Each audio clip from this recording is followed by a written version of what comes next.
exciting trip here. I was telling Brian, I've never been on the SkyTrain before. Oh, really? I know, I hate to admit it. I live in easy Kitsilano. I can get everywhere just with a boom, boom, boom, right? So, and especially Mark, he's pretty close by.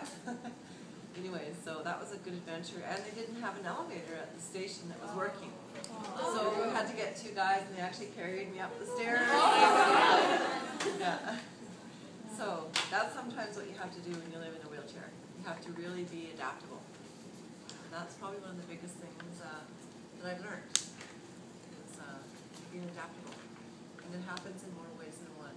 Our bodies are incredibly adaptable, and so are our brains, and hopefully so are our minds. That's the hardest part, is the mind.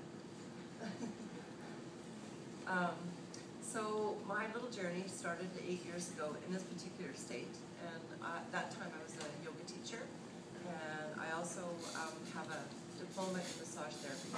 So I did my training in Costa Rica in 1996 at the Kootenai School of Rebalancing, which was kind of a school that was designed out of a bunch of different therapies. There was Alexander technique, Feldenkrais, deep tissue release, and the very beginnings of Myo-facial in those days, because Feldenkrais and also some of the stuff that we did, which was based on an Indian technique with Ayurveda, was very much around Myo-facial and kind of energetic releasing as opposed to hard muscle tissue releasing. So I had, and before that I had an undergrad in psychology, in body-centered psychology. So I was already in the realm of being very interested in the body-mind continuum, and also how our relationship to that affects how we live our life and what happens to us and what happens to our bodies and yada yada yada.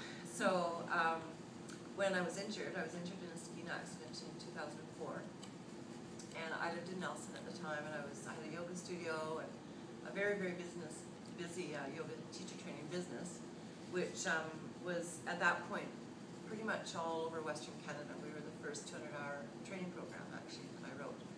So I had lots of things that I was doing. I was a single parent, an athlete, quite an extreme athlete. I used to do a lot of equestrian riding and skiing and windsurfing, that kind of stuff. So I always loved sports and like being outside. So of course, up on the ski hill, I used to enjoy myself immensely. And the curious thing about life and about things like this are you just never really can predict anything. It was a perfect sunny day. The conditions were ideal. There wasn't really anything wrong with the conditions. In the afternoon, we went out for a run down the backside, which is totally an illegal sort of area on the hill.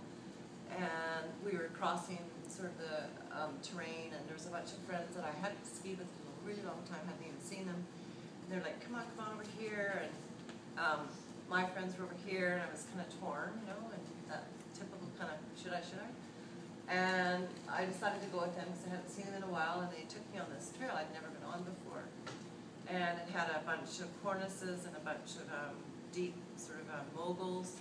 I went through the first two moguls, and then in the third pit, my tip got caught on a little, not a little, but a large rock.